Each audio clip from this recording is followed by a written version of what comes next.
Tú sabes cómo hemos venido en esta noche. Pero en medio de todo ello, Jesús, tú nos haces caminar sobre las aguas. Vamos a presentarle al Señor, a seguir mostrándole lo que hay en nuestro interior. A pesar que el Señor sabe cómo estás, cómo has venido, a veces queremos vivir como con una careta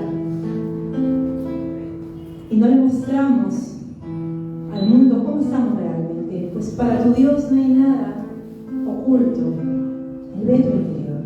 Hoy no tienes que parecer fuerte, hoy no tienes que parecer valiente, hoy tienes que ser tú mismo delante del Señor. Dice su palabra, es con espíritu contrito y humillado que el Señor abre las puertas de su corazón. Pero a veces el orgullo y la soberbia no dejan que el Espíritu penetre en nuestro interior y Jesús haga su obra. Hoy presenta ese corazón humilde, contrito, sabedor, sabedora de que nada somos, pero que Dios, nuestro Dios Todopoderoso, para Él nada hay imposible. Mientras vamos cantando, queridos hermanos, te invito a presentarle al Señor todo lo que Él es en tu interior. Porque Él hace nuevas todas las cosas, dice su palabra. No hay nada imposible para Él. Pídele que entre hasta lo más fondo de tu alma para que haga su obra y sus maravillas en ti.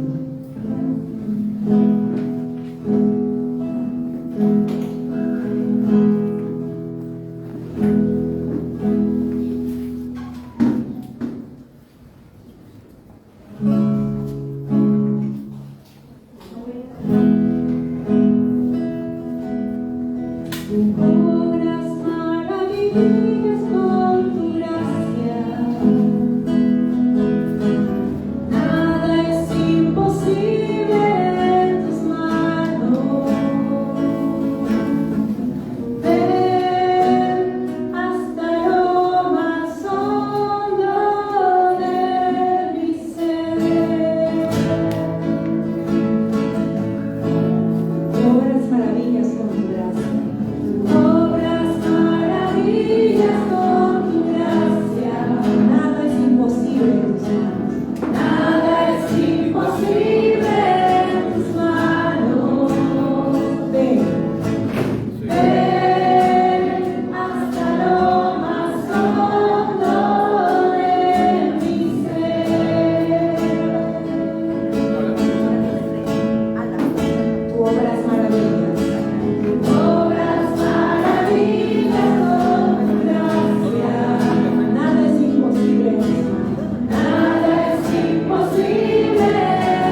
perdónanos a los que nos ofenden y no nos dejes caer en la tentación.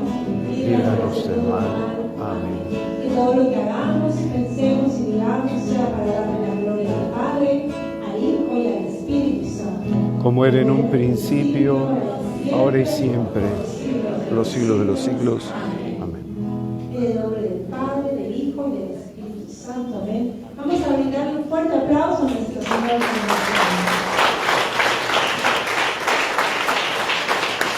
Los invitamos a tomar siempre los primeros asientos y en esos papelitos que les han entregado, escribir aquella intención por la cual quieren que nosotros los acompañemos en oración.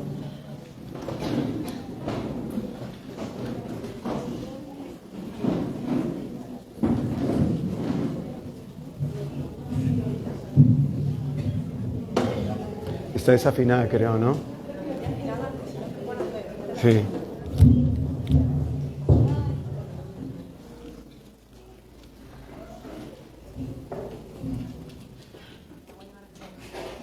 Muchísimas gracias.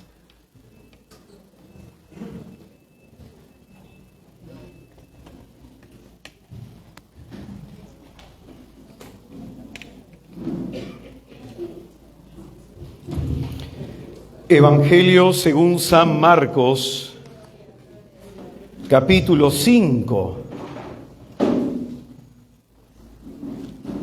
versículos 21. Evangelio según San Marcos, capítulo 5, versículo del 21 al 43.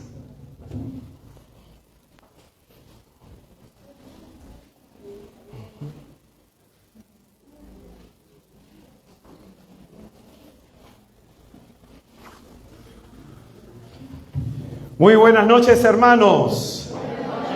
Muy buenas noches, hermanos. Paz y bien. Sean todos y cada uno de ustedes muy bienvenidos a este segundo día de este taller de sanación y liberación. No hay nada imposible para Dios. Quienes nos están acompañando en el servicio en esta noche son nuestros hermanos de la comunidad Betania y de la comunidad Betel. Nuestros hermanos, muchísimas gracias, de la comunidad de Salamanca y comunidad de Surquillo. Pues bien, hoy día nos toca desarrollar nuestra segunda reflexión. El tema de esta noche se titula Hombres de poca fe. Hombres de poca fe. Marcos capítulo 5, versículo del 21 al 43.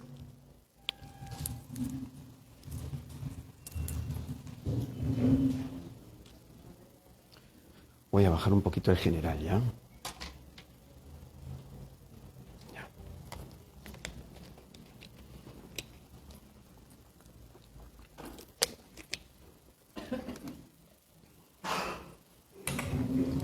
Marcos capítulo 5, del 21 al 43, hombres de poca fe.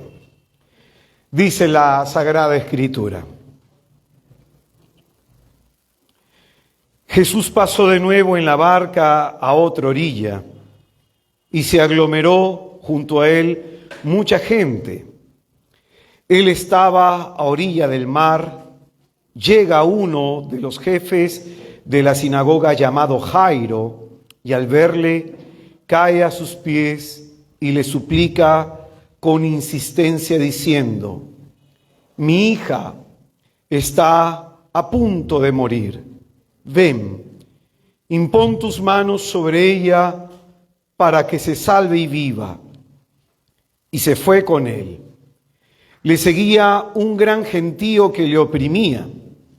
Entonces, una mujer que padecía de flujo de sangre desde hacía 12 años y que había sufrido mucho con muchos médicos y había gastado todo su dinero sin provecho alguno, antes bien, yendo a peor. Habiendo oído lo que se decía de Jesús, se le acercó por detrás entre la gente y tocó su manto. Pues decía: si logro tocar, aunque solo sea sus vestidos, me salvaré. Inmediatamente se le secó la fuente de sangre y sintió en su cuerpo que quedaba sana del mal. Al instante Jesús, dándose cuenta de la fuerza que había salido de él, se volvió entre la gente y decía: ¿quién me ha tocado los vestidos? Sus discípulos le contestaron: ¿estás viendo que la gente te oprime y preguntas: ¿quién me ha tocado? Pero él miraba a su alrededor para descubrir a la que lo había hecho.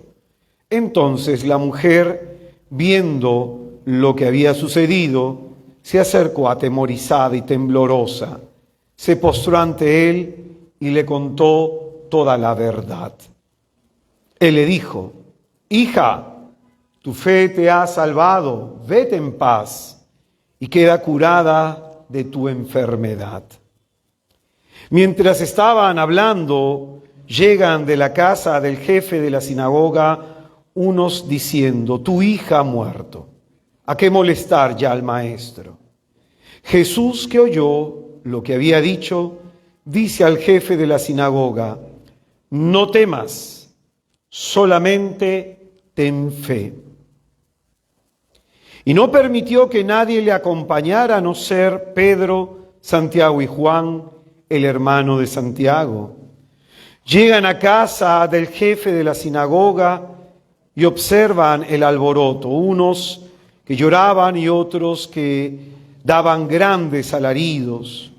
Entra y les dice: ¿por qué alborotáis y lloráis? La niña no ha muerto, está dormida. Y se burlaban de él, pero él, después de echar fuera a todos, tomó consigo al padre de la niña, a la madre y a los suyos, y entra donde estaba la niña. Y tomándola de la mano a la niña, le dice: Talita cum, que quiere decir: muchacha, a ti te digo, levántate.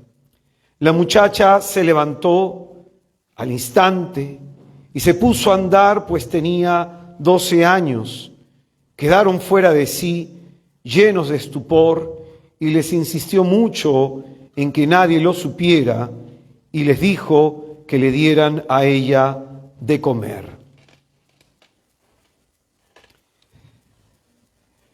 Es palabra del Señor. Gloria a ti, Señor Jesús. Santifica mis labios con tu sangre bendita, Jesucristo. Ilumina mi inteligencia y mi corazón. Espíritu Santo, para predicar la gloria de Jesús. Amén. Pues bien, el día de ayer hemos hecho nuestra reflexión en torno a una pregunta que hemos encontrado un capítulo atrás en este mismo evangelio. ¿Quién es este que hasta el viento y el mar le obedecen? Hoy nuestra reflexión la vamos a hacer en torno a lo que Jesús le dice al padre de esta niña, a Jairo, y que encontramos en el versículo 36. Dice la Escritura: Jesús, que oyó lo que habían dicho, le dice al jefe de la sinagoga: no temas. ¿Qué le dice? No temas. Fuerte, ¿qué le dice? No temas. No temas, solamente ten fe. Ante la mala noticia que confirma el mayor temor en el corazón de este padre, ante la mala noticia que llega a los oídos de Jairo sobre el fallecimiento de su hija, Jesucristo le dice: no temas, solamente ten fe. El profeta Jeremías en el capítulo 49, en el versículo 3 dirá: porque una mala noticia oyeron, su corazón tembló de espanto como el mar que no se puede calmar. Ayer hablábamos de las tempestades de la vida, las de afuera, pero sobre todo las de adentro. Y las tempestades de adentro se tienen que enfrentar con fe, enseñábamos. Es en ese sentido que ante la mala noticia, la confirmación de la muerte de la hija de Jairo, Jesucristo, animándole en la fe, le dice: no temas, solamente ten fe. Frente al miedo, frente al horror que trae la tragedia de esta noticia, Jesús le dice a Jairo y nos dice a cada uno de nosotros que no debemos tener miedo, sino que debemos tener fe. Y es en ese sentido que la reflexión en esta noche la vamos a hacer en torno a esto. ¿Qué significa tener fe? ¿Qué significa creer en Jesús? Si yo le preguntara a cada uno de ustedes si ustedes tienen fe, estoy seguro que me dirían que sí. Sin embargo, vamos a tratar de explorar todo lo que significa tener fe, todo lo que significa creer en Jesús. En la carta a los Hebreos, en el capítulo 11, en el versículo 1, encontramos la definición teologal de la fe. Dice la Escritura: la fe es la garantía de lo que se espera, la prueba de lo que no se ve. Yo tengo la traducción de la Biblia de Jerusalén y en mi traducción se traduce así: la fe es la garantía de lo que se espera, la prueba de lo que no se ve. A lo mejor tú tienes la traducción de la Biblia latinoamericana que traduce así: la fe es aferrarse a lo que se espera. Es la certeza de las cosas que no se pueden ver. Pero hay una traducción que me parece muy interesante, que es la traducción de Straubinger, que es una traducción muy fiel al griego que está traducido el Nuevo Testamento. Y dice así: la fe es la sustancia de lo que se espera, la prueba de lo que no se ve. En esta última traducción nos dice que la fe es ¿qué cosa? ¿Y qué crees que significa eso? ¿Ya? ¿Algo más? La esencia. La fe es la esencia.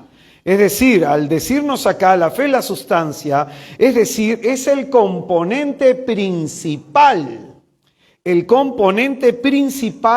de aquellas cosas que esperamos. Si hay algo que yo de Dios espero, por lo tanto, es esencial que tenga fe. Repito, si hay algo que de Dios esperamos, es esencial, es fundamental que tengamos fe. En las otras traducciones, por ejemplo, en la Jerusalén, se nos va a hablar de garantía, va a traducir el término sustancia por garantía. Y la garantía es aquella cosa que me da seguridad de que algo va a suceder. Es decir, mi fe es la garantía que yo tengo que ha de suceder aquello que yo espero de Dios. Y dice también que la fe es la prueba, es decir, sirve para probar algo que no vemos. Sirve para probar algo que no vemos. Entonces, quisiera que te quedes con este primer punto, que la fe de pronto es la sustancia, es decir, es el componente principal. Si hay algo que yo espero de Dios, ¿qué es lo que Dios espera de mí? Que tenga fe. Si hay algo que yo espero de Dios, ¿qué es lo que Dios espera de mí? Muy bien, qué inteligentes que son, hermanos. Pues bien, esta carta a los Hebreos, en donde se nos da toda una explicación, todo un desarrollo teológico sobre los distintos modelos de la fe que encontramos en la Sagrada Escritura. El autor sagrado, escucha bien, el autor sagrado se está dirigiendo a cristianos que están descorazonados. El autor sagrado se está dirigiendo a cristianos que están angustiados propio por las persecuciones que están sufriendo. Y es en ese sentido que el autor sagrado quiere dar una enseñanza necesaria para el tiempo de adversidad. Y esa enseñanza es la esencia de la fe: creer en el Señor. En el tiempo de adversidad se hace necesario entonces creer en el Señor. Con ejemplos tomados de la historia de la salvación, el autor sagrado nos va a mostrar a través de esta carta cuánta verdad hay en lo que acaba él de decir versículos más atrás, en el versículo 38 del capítulo 10, cuando dirá que el justo, la persona que quiere agradar a Dios, debe vivir por la fe. Debe vivir por la fe.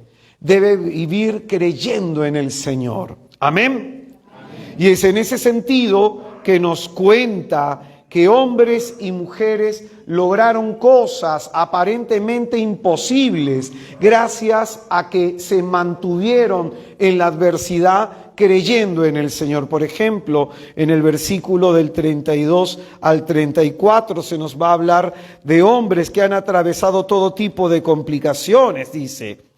¿Y a qué continuar? Pues me faltaría el tiempo si hubiera de hablar sobre Gedeón, Barak, Sansón, Jefté, David, Samuel y los profetas.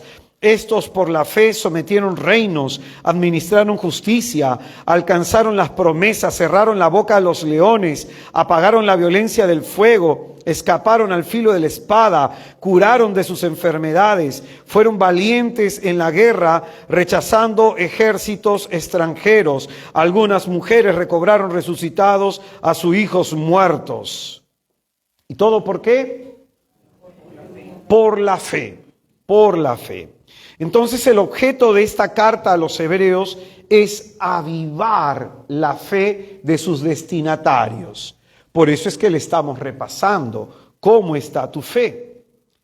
Toda la Sagrada Escritura tiene como objetivo fundamental esto: ayudarnos a que creamos en Dios.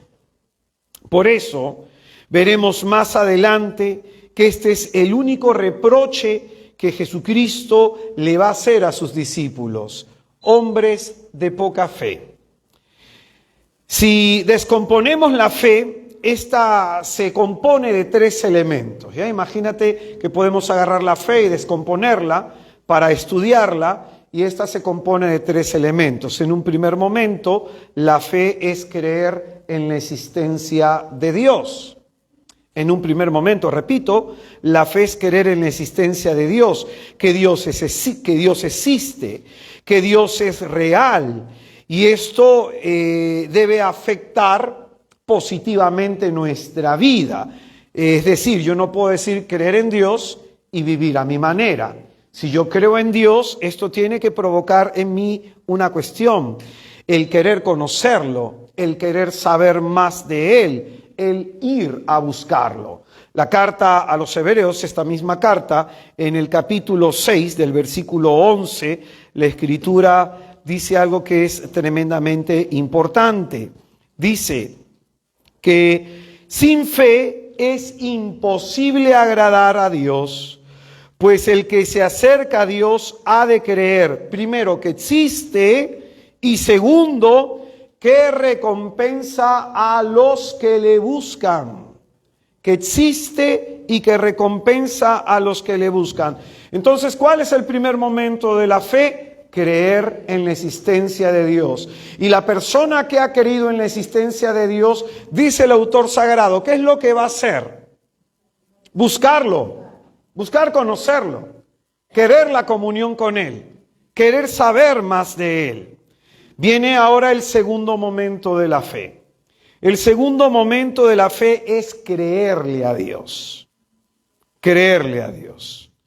Y creerle al Dios que existe significa creer lo que me ha revelado a través de su palabra. Y a través de su palabra me refiero a Jesucristo. Cristo es la palabra definitiva de Dios, y todo lo que Dios ha querido revelarnos en orden de nuestra salvación, nos lo ha revelado a través del Señor. Amén. Entonces, el primer momento es creer en su existencia. El segundo momento es creerle a este Dios que existe. Por lo tanto, esto implica tener la gracia de conocer la Escritura, leer la Escritura. Como dice en Juan 14:24 Jesucristo, el que le ama guardará su palabra. El que ha tenido una experiencia con Cristo y el que ama en su corazón a Jesús, dice la Escritura, que ha de guardar su palabra.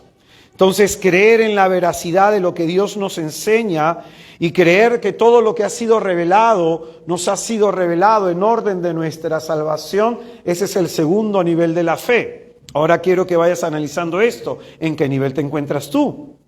¿Tú crees en Dios, pero le buscas? ¿Quieres saber más de Él? ¿Quieres conocerle más a Él? ¿Y porque quieres conocer más a Él, qué haces? ¿Solo ir a misa? ¿Solo rezar tu rosario? Y digo solo porque el conocimiento de Dios implica mucho más de eso. Cuando yo conocí a Cristo hace 27 años atrás, desde ahí la mayor inquietud de mi vida era saber más de Él. A mi padre espiritual le preguntaba, él me traía separatas, me decía, léete este libro, y siempre había un hambre voraz de Dios dentro de mí. Y esa hambre voraz de Dios me llevó de pronto a estudiar un diplomado en teología, pero no saciaba. Y de pronto eso me llevó a estudiar la misma carrera, pero todavía no sacia. Y sigo leyendo, y sigo meditando. ¿Y por qué? Porque esa hambre de Dios no se agota. Esa búsqueda de Dios no se agota. Porque Dios provoca eso en el alma, un hambre y una sed de Él. Y la persona que tiene esta búsqueda de Dios es saciada por su conocimiento. Jesucristo nos revela su palabra. Entonces, ¿cuántos católicos lamentablemente no leen la Biblia? ¿Cuántos católicos de pronto tendríamos que aprender mucho de los protestantes? Que se aprenden versículos de memoria, que se aprenden pasajes de memoria. Y deberíamos también nosotros, si amamos a Jesucristo, ser amantes de la palabra de Dios. El Concilio Vaticano II, el documento en la Constitución Dogmática Dei Verbum, va a decir lo siguiente, que así como veneramos y adoramos el cuerpo y la sangre de Jesucristo, a ese mismo nivel está la palabra de Dios. Que también la tendríamos que venerar y adorar, porque así como está presente Cristo en la Eucaristía, también está presente Cristo en la Sagrada Escritura. Y esto de pronto es un segundo nivel de la fe. El primer nivel es la búsqueda, porque creemos en la existencia de Dios. Pero este Dios, ¿quién es? El Dios de los musulmanes, el Dios de los judíos, el Dios de los janaístas, es el Dios de los hinduistas. ¿Qué Dios? ¿En qué Dios creemos nosotros? El segundo momento es el conocimiento de la Escritura. Ahí se desarrolla la fe. El que ama, dice Jesucristo, guardará mi palabra. Y el tercer elemento es creer en el poder de Dios. Creer en el poder de Dios. Entonces, ojo, para llegar al tercer momento de la fe, que es creer en el poder de Dios, supone que hemos pasado los otros dos. Ahora escucha bien lo siguiente. Hay personas en la iglesia que pueden estar bloqueados en cualquiera de estos tres momentos. Hay algunos que están bloqueados en creer en la existencia de Dios, hay otros que están bloqueados en creer en lo que Dios revela y hay otros que están bloqueados en creer en su poder. Entonces la fe se puede bloquear. Hay gente que cree en Dios, pero esto no afecta positivamente su vida, no cambia su vida porque viven como si Dios no existiera. Por eso la carta a Tito, en el capítulo 1, el apóstol San Pablo ha de decir eso. Dice en Tito 1:16, hay algunos que profesan conocer a Dios, mas con sus obras lo niegan. Esos son abominables y rebeldes, incapaces de toda buena obra. Entonces hay algunos que creen en Dios, pero son infieles. Hay algunos que creen en Dios, pero son mentirosos, pero son criticones, pero son chismosos y sus vidas no cambian. Hay algunos que dicen creer en Dios, pero la avaricia en su corazón, la soberbia, la lujuria, la gula, la envidia, lo corrompen. y su vida no cambia. Y por eso dice, hay algunos que dicen, que profesan, que dicen con sus labios creer en Dios, mas con sus obras lo niegan. Más con sus obras lo niegan. La fe también se puede afectar en el segundo momento.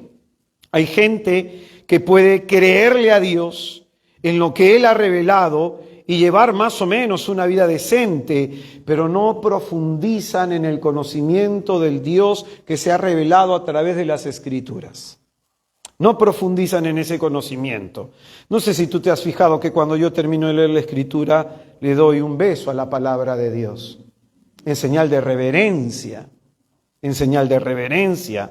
Y este es el problema que tenemos muchos. Por falta de profundización en la palabra de Dios, no conocemos sus promesas. Y no conocemos quién es este Dios que se nos revela. Por eso Jesucristo va a ser una potente exhortación a los saduceos que no les alcanza la fe para creer en la resurrección de los muertos. Y les va a decir en Marcos 12:27, ustedes están en un error por no conocer las Escrituras ni el poder de Dios. Es decir, el conocimiento de las Escrituras nos da testimonio ¿de qué? De que nuestro Dios es todopoderoso. Entonces muchos de nosotros no desarrollamos la plenitud de la fe por desconocimiento de la Escritura. Por desconocimiento de la Escritura. Y quisiera que prestes atención a lo siguiente. ¿Cuáles son las 3 virtudes teologales? Y caridad. Muy bien. Las 3 virtudes teologales tienen que ver con las 3 potencias del alma. ¿Cuáles son las 3 potencias del alma?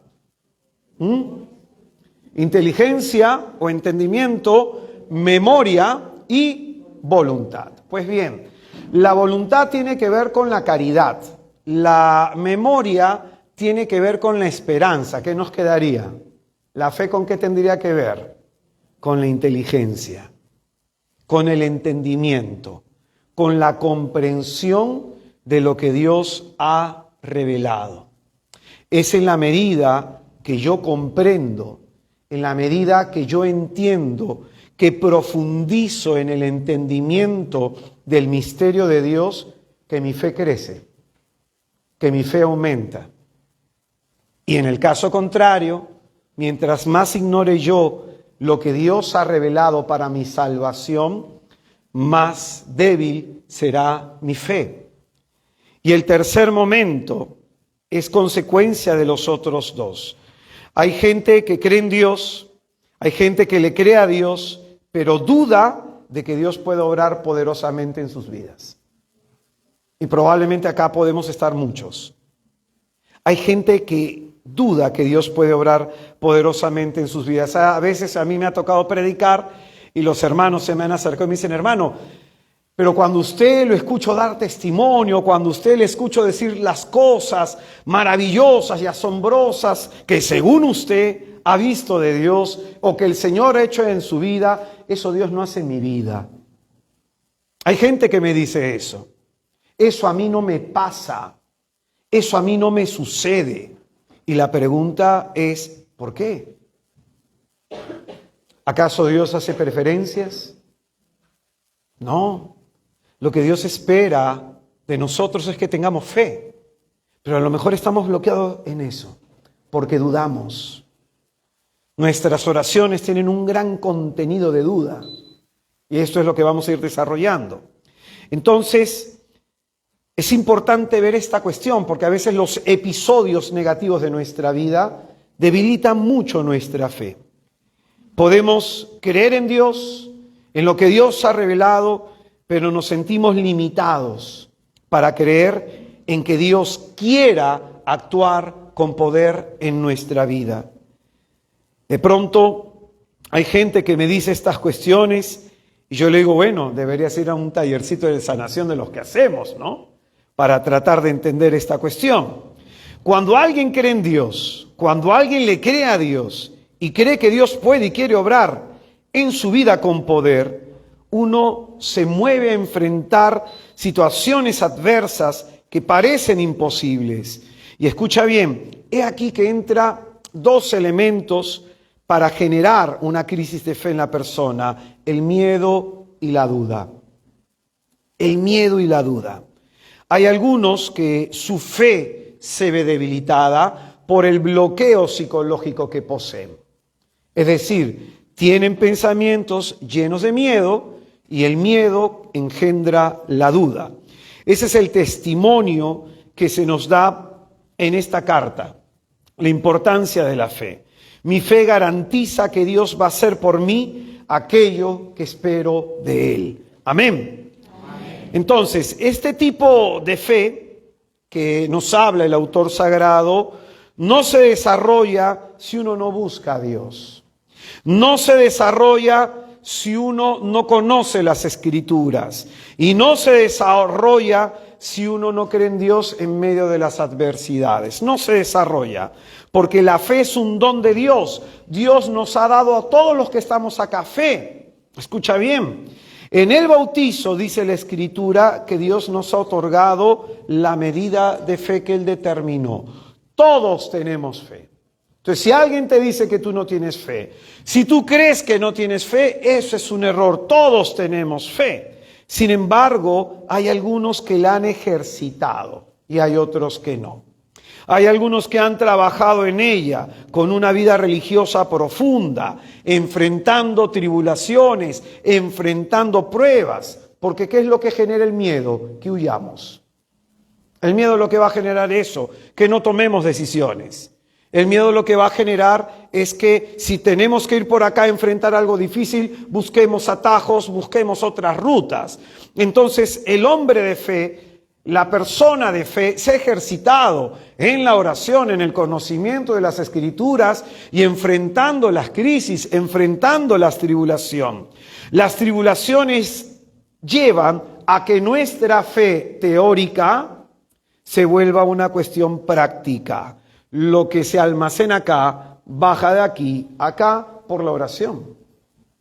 Por la oración. Es en ese sentido que la fe puede ser de dos formas, subjetiva y objetiva. Por ejemplo, cuando hablamos de fe subjetiva, yo digo creer en Jesús. Profeso, confieso con mi boca, creo en Jesús, pero mis obras, esa es la fe objetiva. Entonces hay gente que puede decir, sí, yo creo en el Señor, pero tú miras cómo vive esa persona y cómo vive.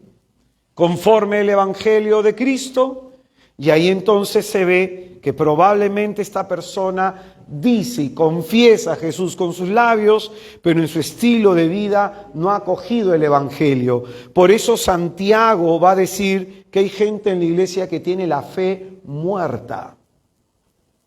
Tiene la fe muerta. Santiago capítulo 2, versículo 14 dice: ¿de qué sirve, hermanos míos, que si alguien dice tengo fe, si no tiene obras? ¿Acaso esa fe podrá salvarle? Dice versículo 17. Así también la fe, si no tiene obras, está realmente muerta. Y al contrario, alguno puede decir, tú tienes fe, pues yo tengo obras. Mira lo que va a decir a continuación.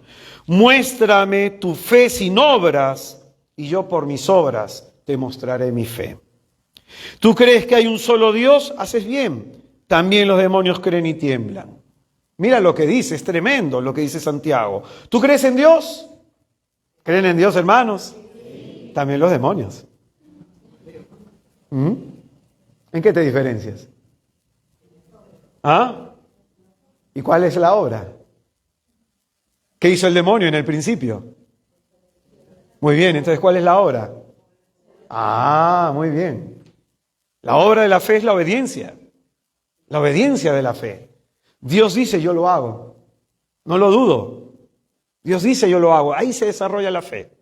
Por eso mira lo que dice. ¿Tú crees que hay un solo Dios? Haces bien. También los demonios creen y tiemblan. ¿Quieres saber tú, insensato, que la fe sin obras es estéril? Entonces, este hermanito cuando me decía, ¿por qué yo no veo a Dios actuar en mi vida?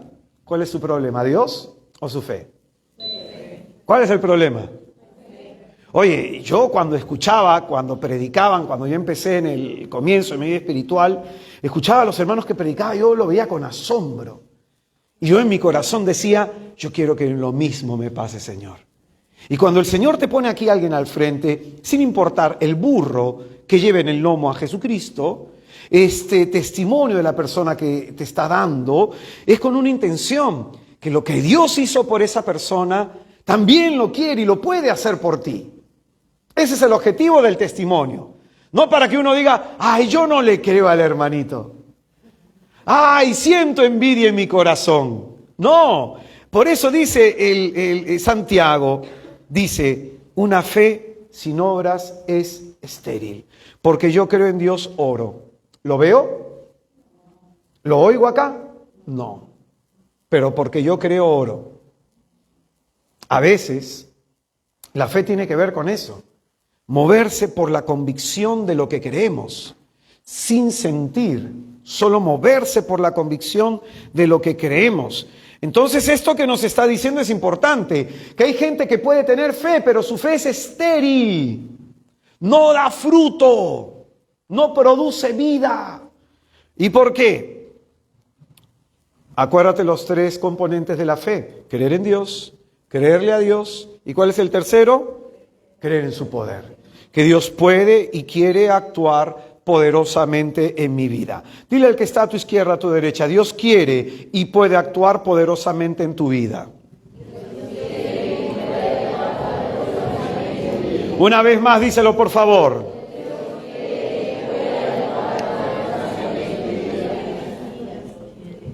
Pues bien, es en ese sentido que en los evangelios encontramos distintos niveles de fe.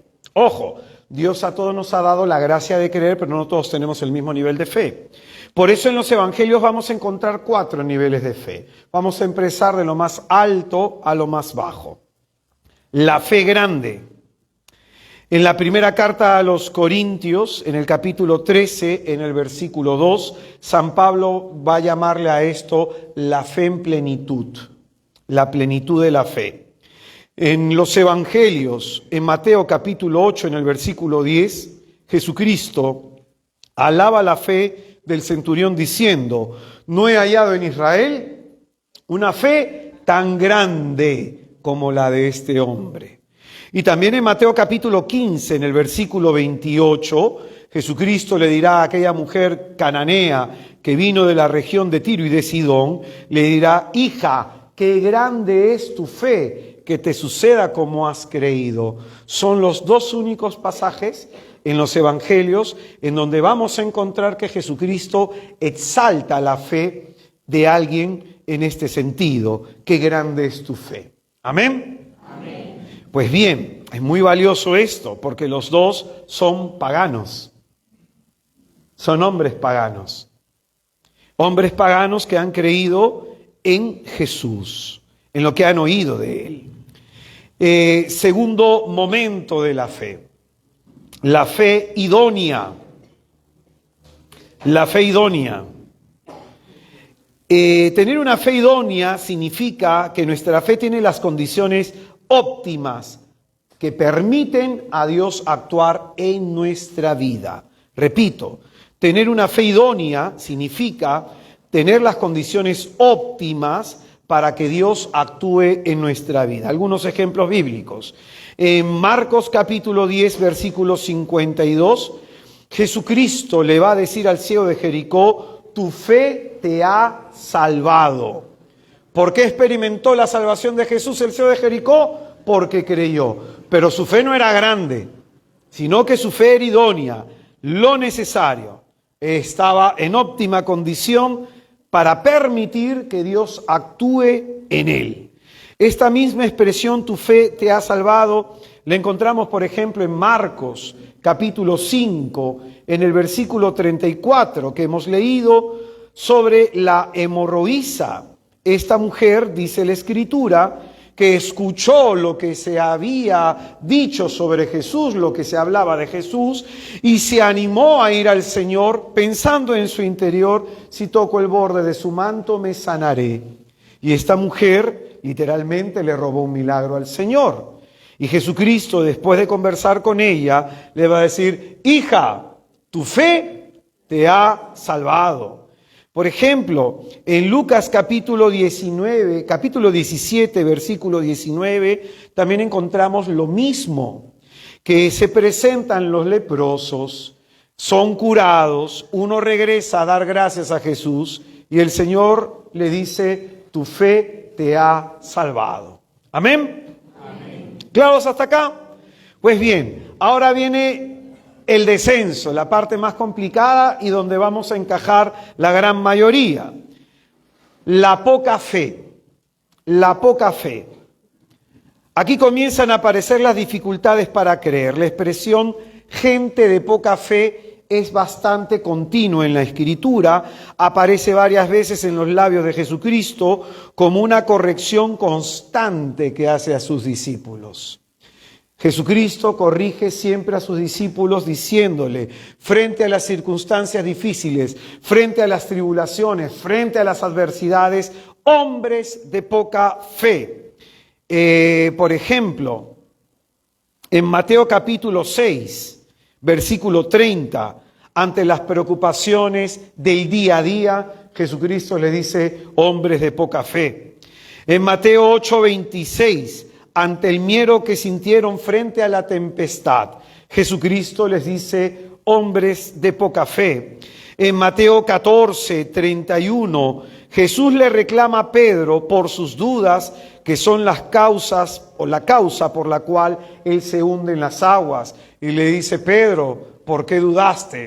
Hombre de poca fe. En Mateo capítulo 16, versículo 8, frente a la duda de cómo Jesucristo alimentará a tanta gente en la multiplicación de los panes, les dice, hombres de poca fe. En Mateo capítulo 17, en el versículo 20, cuando ellos no pudieron realizar un exorcismo, Jesucristo les dice, hombres de poca fe. Y en Marcos 9:24, el padre del niño endemoniado epiléptico grita a Jesucristo, Señor, yo creo, pero ayuda a mi poca fe. Esto lo estudiaremos mañana. Es decir, entonces, si el grueso de toda la enseñanza que encontramos en los evangelios sobre la fe consiste en la exhortación que Cristo le hace a los discípulos que creen poco en Él, ¿en dónde crees que encajemos nosotros? ¿Ah? ¿Como el centurión? ¿O como el ciego de Jericó? ¿Dónde encajamos nosotros? Somos gente de poca fe. Y esto hay que admitirlo.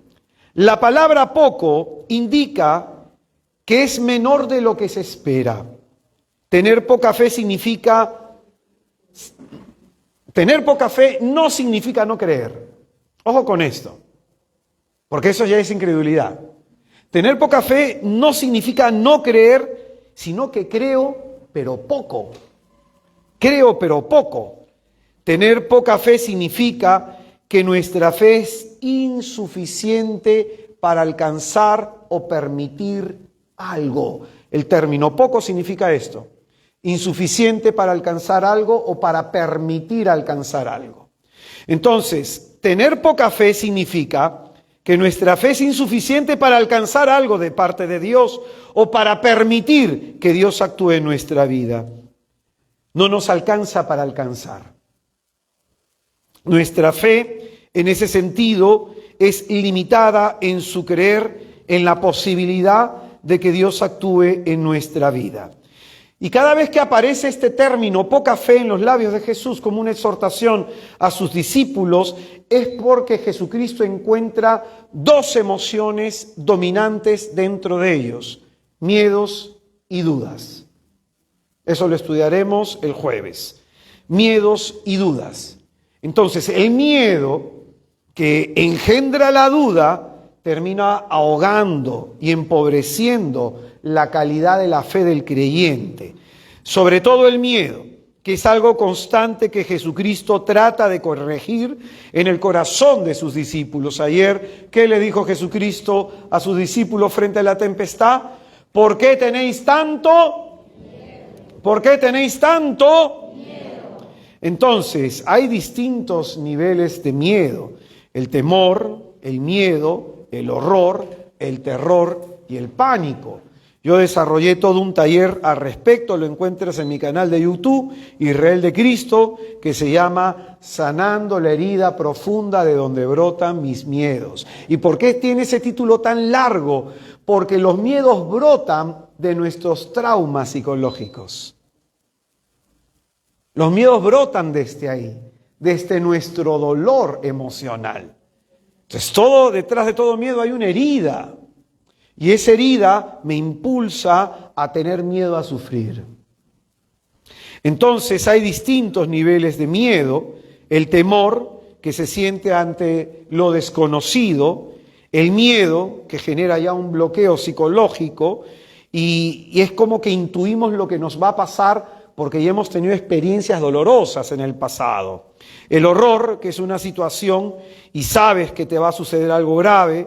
El terror ante el peligro inminente, el pánico, que ya es un delirio psicótico, de la irrealidad, y de pronto una persona que va consintiendo los miedos en su corazón y no lucha contra ellos, pues puede terminar ahogando terriblemente su fe. Por eso quisiera que tú te examines por dentro. Estamos haciendo todo este recorrido de la fe para que podamos entender. Y viene el cuarto tipo de creyente, la incredulidad o la falta de fe. Y la incredulidad es la imposibilidad de creer algo que no se ve. Esta es la dificultad. Incredulidad es la imposibilidad de creer en algo que no se ve. Por eso mucha gente te va a decir, yo no veo a Dios. Sí, ves el amor también. ¿Ves los sentimientos? Que yo no veo a Dios. Si Dios se me hace presente, yo creo. Esa es la incredulidad. Y hay un pasaje que se repite en 2 evangelios, tanto en Marcos como en Mateo, pero lo voy a leer en Marcos 6, del 5 al 6, dice la Escritura, no podía hacer allí milagros a excepción de unos pocos enfermos, aquí a quien imponiéndoles la mano los curó, y se maravilló de su falta de fe. Se maravilló de su falta de fe. Cuando Jesucristo fue a su tierra, Nazaret, dice el evangelista, que no pudo hacer muchos milagros. ¿Por qué? Es decir, su fe o su falta de ella se lo impedía. Se lo impedía. Queriendo Jesús hacer mucho, no pudo por la falta de fe de esos hombres. A lo mucho dice que curó a unos cuantos imponiéndoles la mano. Todo esto nos enseña algo que es importantísimo. Apunta que esto es muy importante. Nuestra fe le permite a Jesús manifestar todo su poder sobre nosotros. Nuestra fe le permite a Jesús manifestar todo su poder sobre nosotros. Por eso la falta de fe obstaculiza lo que Dios quiere realizar a favor de los hombres. Por lo tanto, la fe es la condición necesaria. Acuérdate de lo que habíamos definido en la carta de los Hebreos, la sustancia.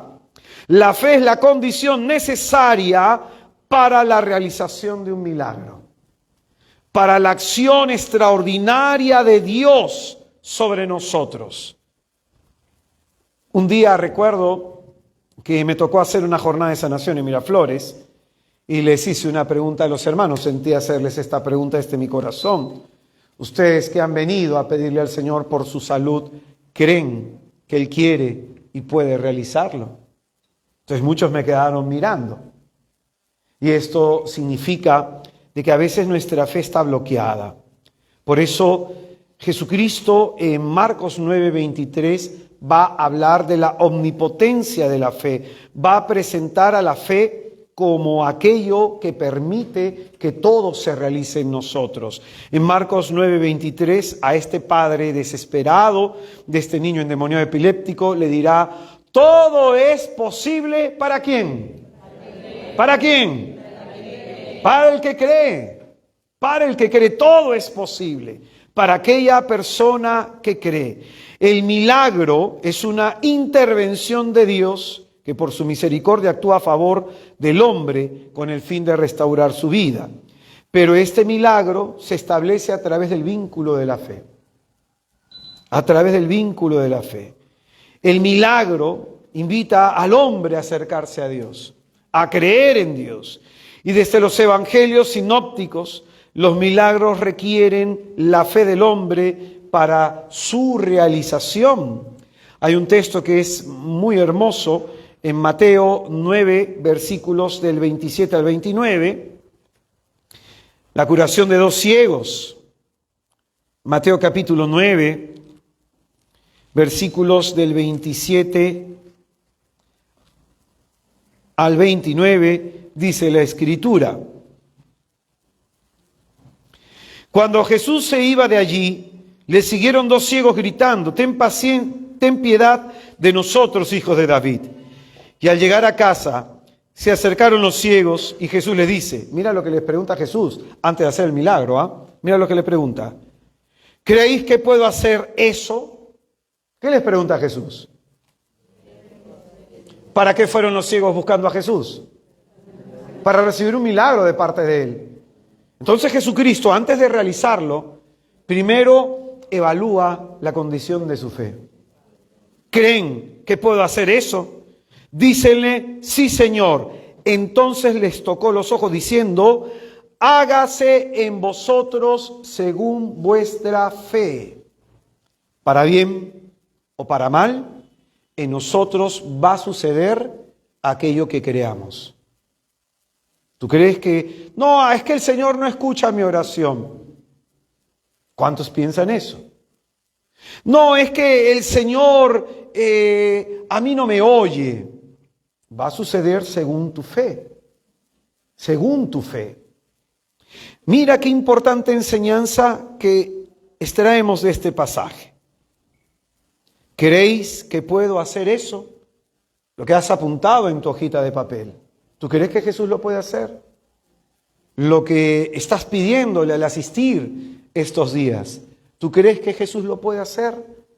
El Señor te va a responder esto, que en ti, que en mí, que en nosotros, se va a hacer según nuestra fe.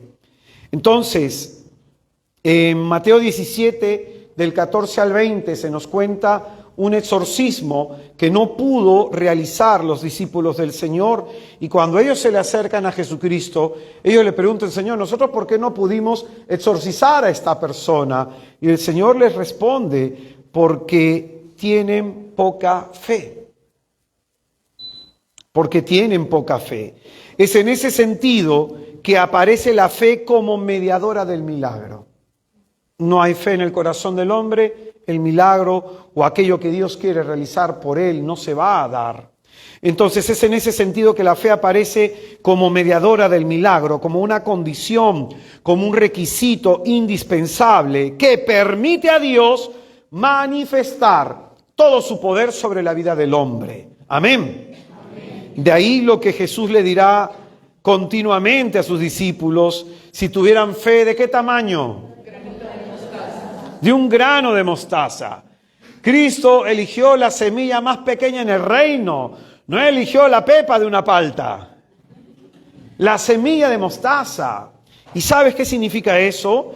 Él es el maestro, no lo eligió de casualidad. Esto tiene un fin pedagógico. La imagen del grano de mostaza es que es muy pequeña en comparación de otras semillas, lo cual significa que Jesucristo no le exige al hombre cosas grandes.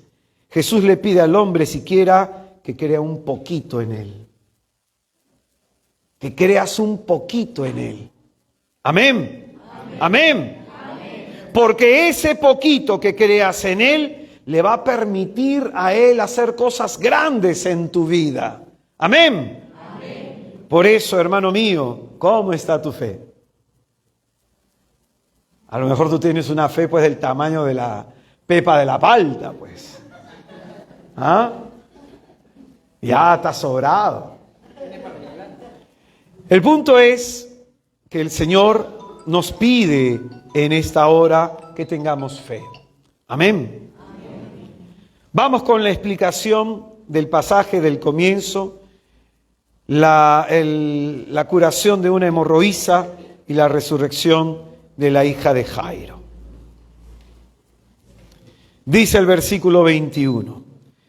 Jesús pasó de nuevo en la barca a la otra orilla y se aglomeró junto a él una gran muchedumbre. Él estaba a la orilla del mar. Llega uno de los jefes de la sinagoga llamado Jairo y al verle cae a sus pies y le suplica con insistencia diciendo: mi hija está a punto de morir, ven y pon tus manos sobre ella para que se salve y viva. Y fue con él, le seguía un gran gentío que le oprimía. Este pasaje es muy interesante porque lo primero que nos dice es que Jesucristo está regresando, o sea, se había ido de la misma zona. ¿Y por qué se había ido de la misma zona? Porque, atención, muy probablemente Jairo, en el capítulo 2, jefe de la sinagoga, lo votó a Jesucristo. ¿Y por qué lo votó a Jesucristo? Porque Jesucristo curó a un hombre paralítico. Jesucristo comenzó a sanar a personas. Es en ese sentido que probablemente este es el jefe de la sinagoga de Cafarnaúm, que cuando Cristo comenzó a hacer milagros en día de sábado, lo expulsó. Entonces, ahora, movido por la necesidad, recurre a Jesús. El que lo rechazó, ahora se siente necesitado de él. Y lo que llama mucho la atención de este pasaje es que Jesucristo es rechazado de distintos lugares. Para que Jesucristo venga aquí otra vez a Cafarnaúm, de donde lo habían votado, es porque a Jesucristo lo votaron de la Decápolis. ¿Y por qué lo votaron de la Decápolis? Porque expulsó y hizo el exorcismo del endemoniado de Gerasa, y la gente en ese lugar se llenó de miedo, se llenó de terror al ver el poder de Jesucristo. Le dijo: ¿sabes qué? No queremos saber nada de ti, retírate de aquí. ¿Cómo anda Jesús en nuestra vida? Lo votamos constantemente. Y lo bello de este pasaje es que se nos muestra lo siguiente, que Jesús pasó de nuevo en la barca a la otra orilla y se aglomeró junto a él mucha gente. Él estaba a la orilla del mar y llega uno de los jefes de la sinagoga llamado Jairo. ¿Por qué recibe tanta gente a Jesús? Porque su fama ha crecido. Su fama ha crecido. Jesucristo es un personaje que no puede en este momento pasar desapercibido en el relato del evangelista Marcos. Jesucristo atrae multitudes y fíjate, hay algunos que lo rechazan, pero hay otros que lo acogen. ¿Qué grupo somos nosotros? ¿De los que queremos que se salga de nuestra vida o de los que queremos que venga a nuestra vida? Pues si queremos ser los que venga Cristo a nuestra vida, tenemos que salir a buscarle. Tenemos que ir a buscarle. Entonces se nos presenta este contraste muy significativo. Gente que por temor le rechaza y gente que le espera con alegría. ¿Cuál es la expectativa con la que tú esperas a Jesús, hermano? Hoy el Señor llega a la orilla de tu vida. ¿Qué es lo que esperas de Él? Jesús, para esta gente que de pronto está atravesando diversas circunstancias difíciles, Jesucristo se vuelve para ellos su esperanza de salvación. Jairo va a tener que hacer algo, va a tener que tragarse su orgullo. Aquel que despidió a Jesucristo, aquel que votó a Jesucristo de su sinagoga, ahora busca a Jesús. Y apenas llegó, dice la Escritura, que este jefe de la sinagoga le ruega con insistencia que fuera con él a su casa, que le imponga las manos a su hija que está a punto de morir para que se salve y viva. Probablemente Jairo tuvo que tragarse su orgullo. Probablemente Jairo tuvo que tragarse su soberbia y buscar a Jesucristo. La cuestión es, ¿qué hace Jesús? Dice la Escritura incluso algo, Mi hija está a punto de morir. Ven y pon tus manos sobre ella para que se salve y viva. Y se fue con él. No le dijo que no. No hay resentido el Señor. Tú me votaste, no voy a tu casa. No es resentido el Señor, se fue con él. ¿Qué muestra esto? Que Cristo escucha nuestras oraciones de inmediato. Aunque a veces lo rechacemos, aunque a veces lo neguemos, Jesucristo está con el oído abierto para oírnos. Es precioso lo que nos muestra el Evangelio, que este hombre hace su oración a Jesús y Jesucristo no la desprecia. Pero Jesucristo tiene que darle una enseñanza a Jairo, tiene que ayudarlo a caminar en la fe. Entonces Jairo, yo quisiera un poco que dramatices la escena, imagínatela en tu mente, su hija está a punto de morir, él está en su casa, su mujer le dice, ¿qué vamos a hacer? Se nos muere nuestra hija, y Jairo escucha, está regresando Jesús de Nazaret de la Decápolis. Ay, yo lo boté. Pero él curó a muchos enfermos. Voy a ir a suplicarle que me cure a mi hija. Y va donde Jesús. Jesucristo lo escucha. Jairo tiene esta expectación de que Jesucristo venga con él y Jesucristo finalmente le contesta su oración y se decide ir con él. Dice la Escritura, le seguía un gran gentío que le oprimía, es decir, le costaba a Jesucristo avanzar hacia la casa de Jairo. Había dificultad para llegar hacia la casa de Jairo. Entonces Jesucristo y Jairo comenzaban a avanzar y entra en escena la hemorroísa. Y la hemorroísa toca el borde del manto de Jesús y Jesús se detiene. Jairo le diría, Señor, vamos pues. Mi hija está enferma, a punto de morir. ¿Quién me ha tocado? Y Jairo se pone ahí, Señor, apúrate. La impaciencia, ¿no? Queremos todo para allá, para ayer. Y Jesús, ¿quién de ustedes me ha tocado? Y Pedro le dice, según otro relato, Señor, ¿cómo preguntas quién te ha tocado? La gente está que te oprime. Alguien aquí me ha tocado porque yo he sentido que ha salido un poder de mí. Y comienza a conversar, Señor, viene la hemorroísa, yo te toqué. Y ustedes saben cómo son las mujeres. Jesús, mi prima Isabel me dijo que tú eras el Mesías. Y también otras personas me contaron que tú has salvado, que has sanado. ¿Cómo te lo imaginas a Jairo? ¿Cómo te lo imaginas? En ese momento, pues la mujer hablaría, Señor, y mira, después de haberlo pensado, algo yo sentí en mi interior, si tocas el borde de su manto. Y tú sabes cómo son las mujeres, ¿no? Se emocionan a contarte, cuentan una historia, se van a otra, y Jesucristo, que tiene oídos para oír, para escuchar, comienza a escucharla a la mujer, y Jairo, en la angustia, apura. En ese momento Jesucristo le dice, hija, tu fe te ha salvado. Entonces, oh, gloria a Dios, otra vez le vuelve el alma a Jairo y comienzan a andar. Entonces, mira el primer momento que tiene que superar Jairo, el orgullo, tragárselo para buscar a Jesús. Para buscar a Jesús. Tú sabes, en este tiempo que hemos atravesado la pandemia, a mí en lo personal, como misionero, como predicador, me ha conmovido mucho que la gente ha estado temiendo más a las plagas que al Señor. Y hay mucha gente en este tiempo que se ha conformado con vivir una fe virtual. Yo igual transmito, ¿no? Para aquellos, porque hay gente que ve en el extranjero, hay gente que ve en el interior, hay gente que ve de distritos lejanos. Pero cuán importante es ir a buscar a Jesús. Cuán importante es hacer el esfuerzo de buscar al Señor. Eso el Señor lo recompensa. Pero hay que tragarse el orgullo. Porque a veces cuando nosotros hemos visto las charlas virtuales, las misas virtuales, ¿qué estabas haciendo? ¿Cocinando? ¿En tu cama?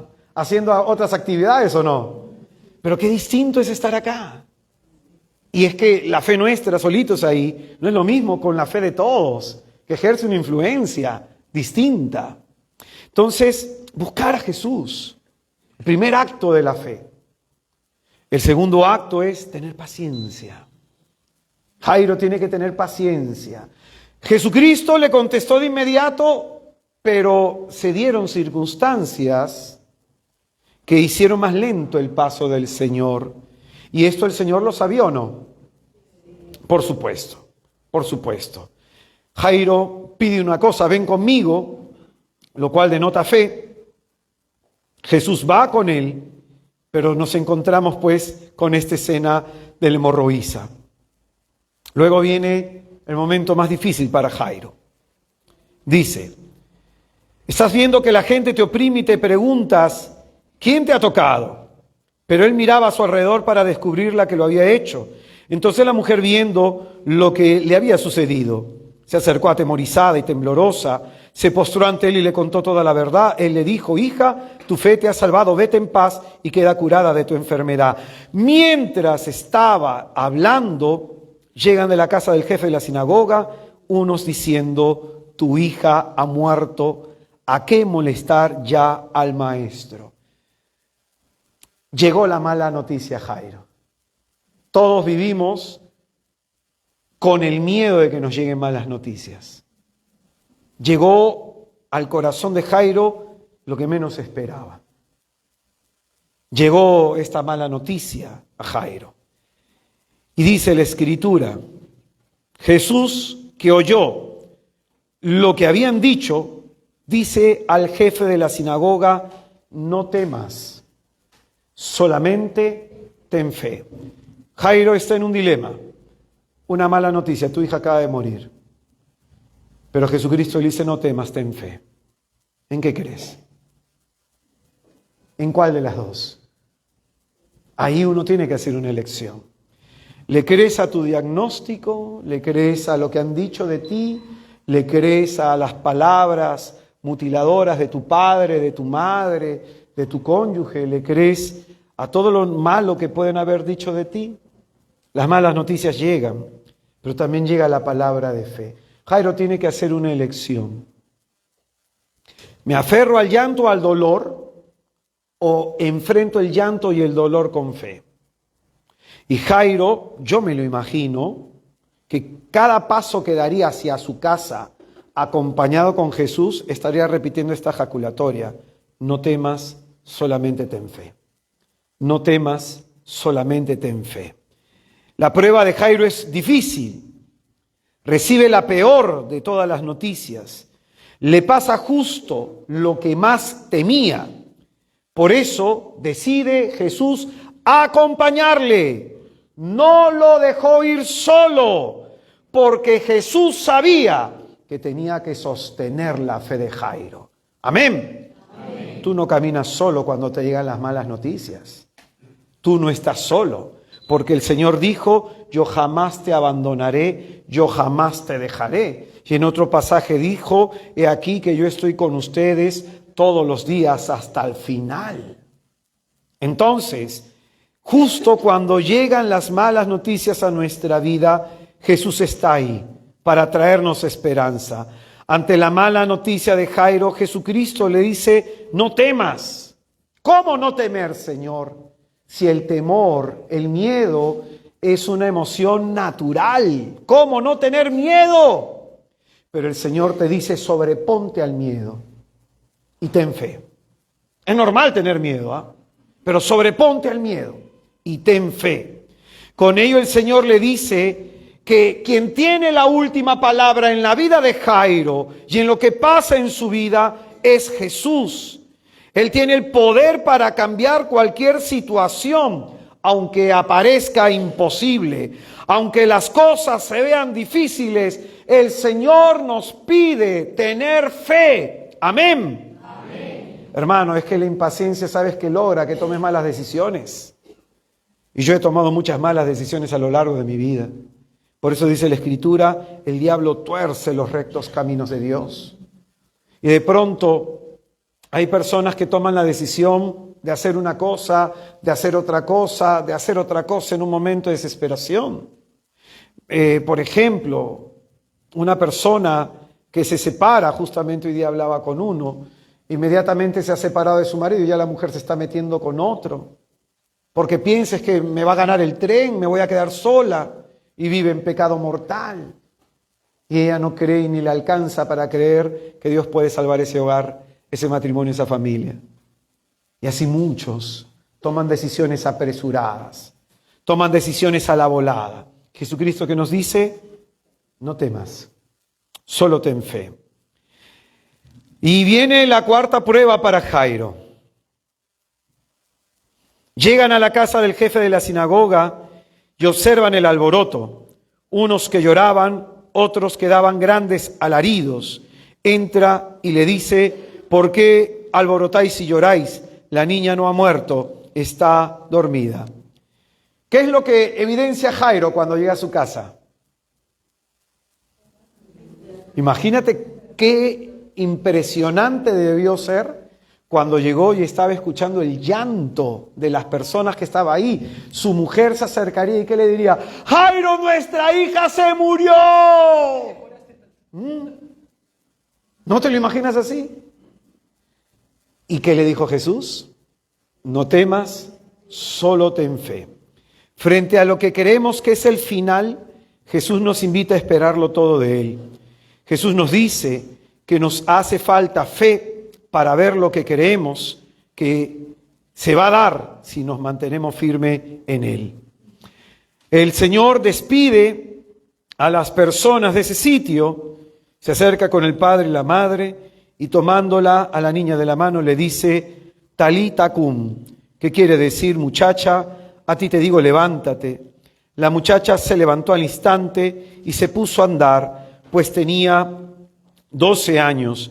Quedaron fuera de sí, llenos de estupor, y les insistió mucho en que no lo supiera nadie. Le dijo que le dieran a ella de comer.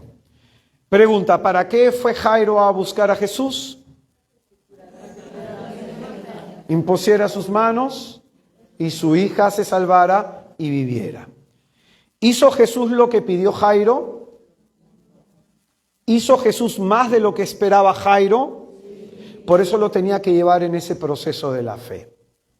A lo mejor cuando tú haces tu oración, a lo mejor tú pides algo, pero como Cristo quiere darte más de lo que pides, acuérdate el día de ayer, lo que enseñábamos, aquel que tiene poder para realizar en nosotros cosas incomparablemente mejor, mucho mayor a lo que podamos pensar o podamos pedir, de acuerdo al poder que actúa en nosotros. Es decir, Cristo, tú le pides y a lo mejor Él quiere hacer algo mucho más grande y mucho mejor de lo que tú estás pidiendo, y por eso te lleva por esos procesos de la fe, de espera, de aguardar, de enfrentar lo que te duele, de enfrentar tus miedos para que finalmente veas su gloria. ¿Me dejo entender, hermanos? Entonces, por eso dice la Escritura: muchacha, a ti te digo, levántate. La muchacha se levantó al instante y se puso a andar, pues tenía 12 años. Quedaron fuera de sí, se llenaron de estupor. Ayer nos decía también el Evangelio lo mismo. ¿Quién es este que hasta el viento y el mar le obedecen? Hoy día, ¿qué nos muestra la Escritura? Que Jairo esperaba algo de Jesús y Jesús hizo algo mucho mejor y mucho mayor de lo que Jairo esperaba. Y ellos no se dan cuenta con quién están caminando. No se dan cuenta quién les está acompañando a enfrentar sus luchas, sus tempestades, sus problemas. Por eso, hermano, ¿quién es Jesús para ti? Tú y yo tenemos que meditar en lo que el Señor nos viene enseñando, en lo que el Señor nos viene pidiendo. Una poca fe, del tamaño de un grano de mostaza, porque eso poco puede permitir que Dios haga cosas grandes por nosotros. Cristo a este hombre, Jairo, lo fue llevando en un proceso, probablemente un hombre de poca fe como nosotros, y lo fue llevando a un proceso en donde Jairo tuvo que dar varios pasos, creer en contra de la evidencia, creer en contra de lo que está oyendo, en contra de lo que está viendo, mantener la mirada puesta en Jesús. Y es en ese contexto que Jairo ve la recompensa de la fe, que el Señor hizo mucho más de lo que Él le pidió. ¿Amén? Amén. ¿Amén? Amén. Vamos a ponernos en pie para hacer oración.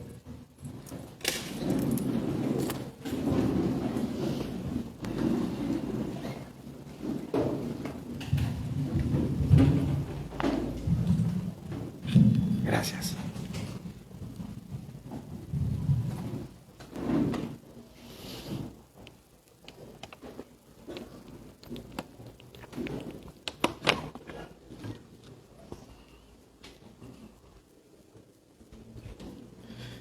Vamos a invocar a la Santísima Trinidad. En el nombre del Padre, del Hijo y del Espíritu Santo.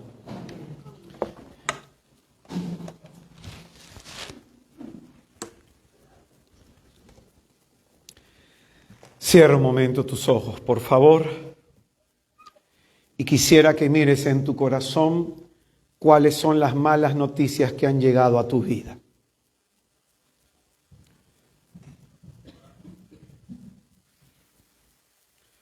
¿Cuál es el drama que te está tocando enfrentar?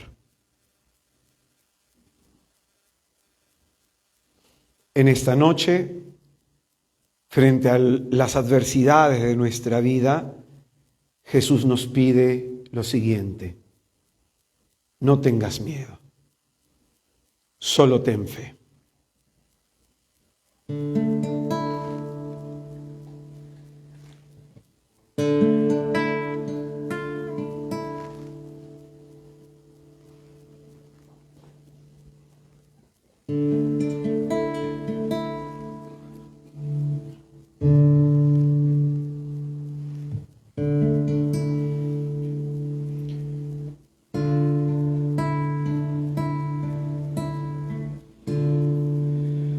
¿A quién temeré si tú estás conmigo?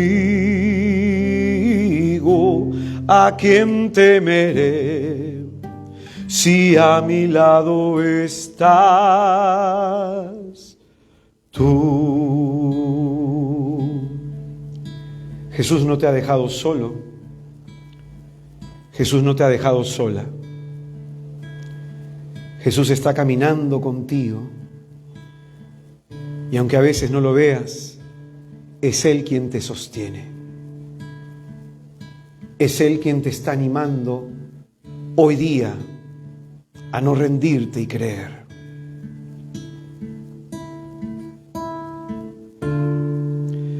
¿A quién temeré si tú estás conmigo? ¿A quién temeré si a mi lado estás tú? Decláralo conmigo. ¿A quién temeré si tú estás conmigo? ¿A quién temeré si a mi lado estás tú? Pase lo que pase, pase lo que pase, pase lo que pase, yo confiaré.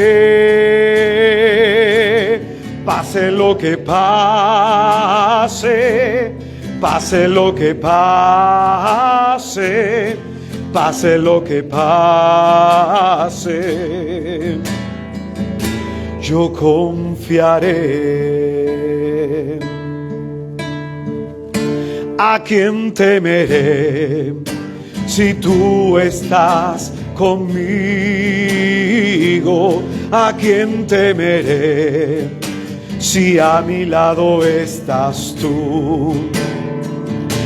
¿A quién temeré si tú estás conmigo? ¿A quién temeré si a mi lado estás tú? Decláralo, hermano.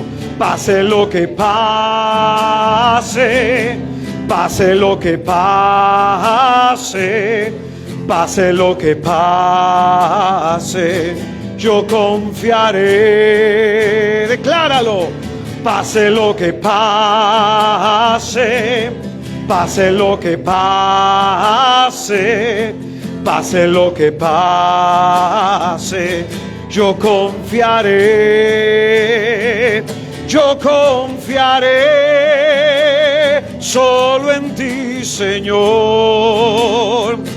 Tú me has demostrado que siempre eres fiel y confiaré solo en ti, Jesús.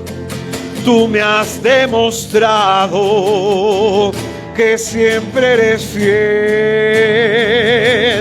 Pase lo que pase, pase lo que pase, pase lo que pase, yo confiaré. Pase lo que pase, pase lo que pase, pase lo que pase, yo confiaré. Háblale de tus miedos a Jesús. Esta situación difícil por la que estás pasando y que está generando miedo en tu corazón, díselo a Jesús. Que así como escuchó a Jairo, también te escucha a ti. Que así como tú estás buscando a Jesús como Jairo, así como con Jairo Jesús hoy se va contigo a enfrentar tus crisis, tus tempestades. Jesús va contigo a tu casa hoy por tu hija enferma. Jesús va hoy a tu casa por tu hijo enfermo. Jesús hoy va a tu casa por tu matrimonio enfermo. Jesús hoy va a tu casa por tu vida enferma. Háblale a Jesús de lo que está pasando en tu corazón.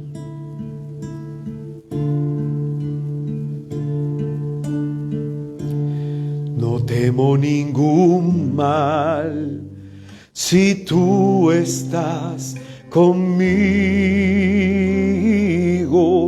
No temo ningún mal si a mi lado estás tú. No temo ningún mal si tú estás conmigo. No temo ningún mal si a mi lado estás tú. Pase lo que pase, pase lo que pase, pase lo que pase, yo confiaré. Levántale tus manos. Pase lo que pase, decláralo, hermano.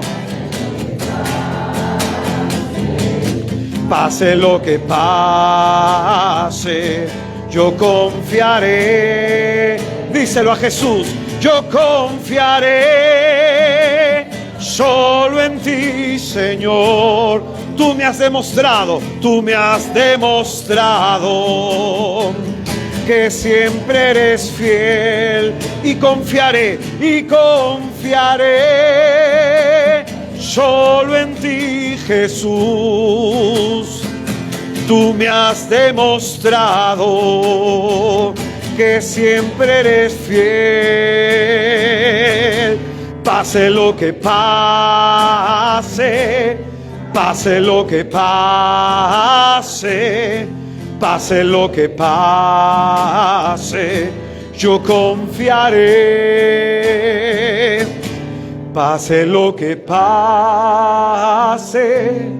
pase lo que pase, pase lo que pase, yo confiaré.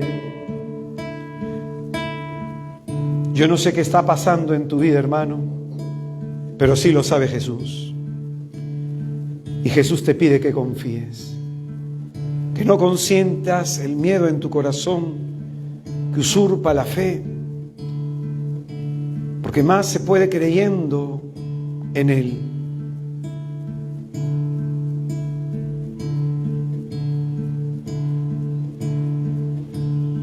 No temas, hermano,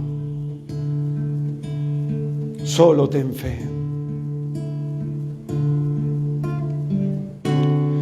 Yo confiaré solo en ti, Señor. Fíjate de Él. Tú me has demostrado que siempre eres fiel. Y confiaré solo en ti, Jesús. Tú me has demostrado que siempre eres fiel. Pase lo que pase, pase lo que pase, pase lo que pase, yo confiaré.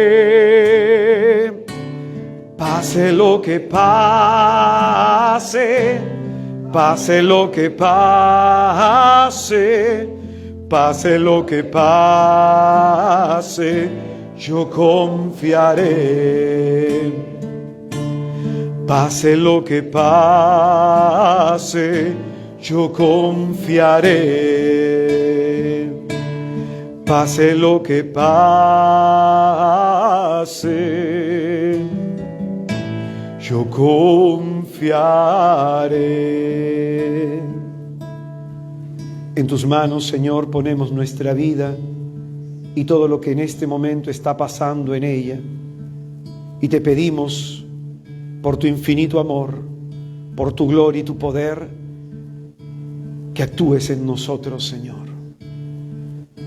Toca tú nuestro cuerpo enfermo. Toca tú el cuerpo enfermo de los nuestros. Toca tú nuestro hogar, nuestra familia. Manifiesta, como en el hogar de Zaqueo, tu poder, oh Cristo bendito. Porque para ti nada es imposible, Señor. Porque tú lo puedes todo. Tú lo vences todo, Señor. Amado Señor, te pido por lo que mis hermanos han expresado en un trozo de papel, pero te pido aún más por lo que en sus corazones hay sobre sus necesidades. Y tú, Señor, que puedes realizar las cosas incomparablemente mejor de lo que te podamos pedir o imaginar, te pido, Señor, que de acuerdo a tu poder que actúa en nosotros, hagas más de lo que te pedimos, Señor. Amado Jesús, para ti nada es imposible, porque tú eres el Todopoderoso, Señor. Te pido que toques nuestra vida, Señor, con tu poder. Y confiado, Señor, de que tú has escuchado como escuchaste la oración de Jairo, confiados estamos que hoy caminas tú con nosotros a nuestra casa, a actuar en nuestro hogar, a actuar en nuestra familia. Te pedimos, oh María Inmaculada, que con tus manos benditas cubras nuestra fe, para que el viento helado del demonio no la apague, sino que la calidez de tu amor le encienda más. Dios te salve María.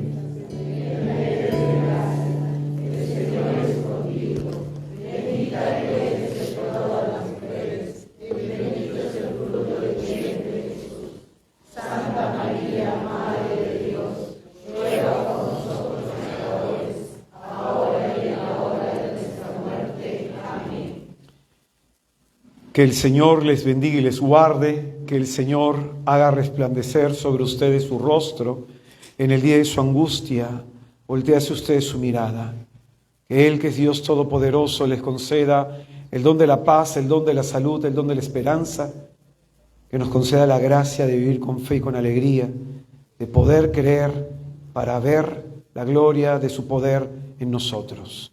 Que el Señor nos bendiga a todos en el nombre del Padre, del Hijo y del Espíritu Santo. Amén. Vamos a darle un fuerte aplauso a Jesucristo.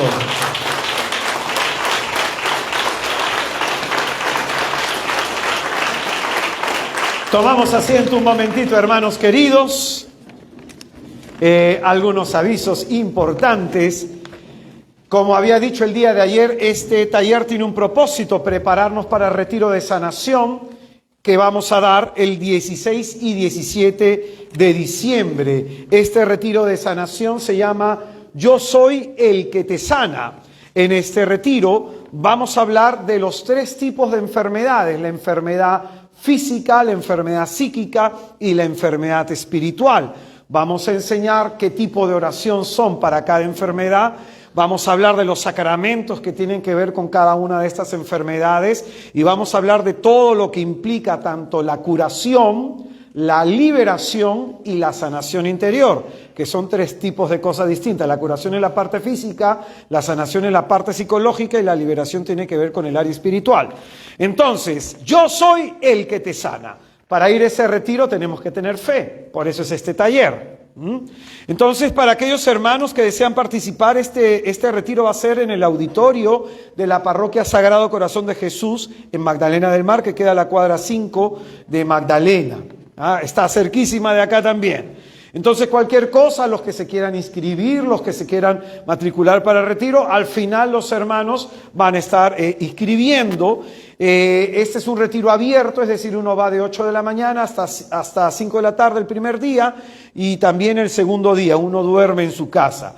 Porque hay retiros que cuando uno los hace en una casa de retiro es muy costoso y no pueden ir todos. Entonces nosotros tratamos de hacerlo así abiertos para poder cubrir nada más nuestros gastos de misión. La donación, la ofrenda son 30 soles por persona, cualquier cosita con los hermanos de atrás. Y también, hermanos, somos misioneros, vivimos de lo que podamos nosotros vender y así cubrir nuestros gastos de misión. El tema del día de ayer, no hay nada imposible para Dios, ya lo puedes adquirir al final y así si tienes algún familiar, algún conocido, lo evangelizas, hermano, y así te va a acompañar al siguiente retiro. Tenemos también los temas de los 2 últimos talleres que el Padre Juan Carlos nos ha permitido dar en esta parroquia: la ceguera espiritual, muy bueno eso para aquellos que quieren abrir los ojos, y la restauración de la paternidad de Dios, que es un tema muy importante para todos, no solo para los varones, sino también para las mujeres. La herida de la paternidad, la ausencia de un padre marca mucho y le quita un norte a la vida de las personas. Eso te va a ayudar mucho. Después 2 temas de sanación: cómo ganar a mi familia para Cristo. Aquí hablo también sobre la fe. Y el otro, Dios cuida de mí. Y entre otros temas que al final puedes adquirir, y ya saben, también vendemos nuestro pancito con pollo, nuestra gaseosita, nuestra agüita, empanadita, y con esto nos ayudan a seguir evangelizando. Los que desean dejar una ofrenda y colaborar con este pobre ministerio, muchísimas gracias. Jesús les bendiga. Hasta el día de mañana, en donde vamos a estudiar un pasaje importantísimo que se va a ajustar a la necesidad de nuestro corazón, que es el exorcismo del niño epiléptico, del endemoniado epiléptico. Una gran enseñanza se extrae de ahí. Así que mañana nos vemos, hermanos. Que tengan muy buenas noches. Paz y bien. Hasta luego.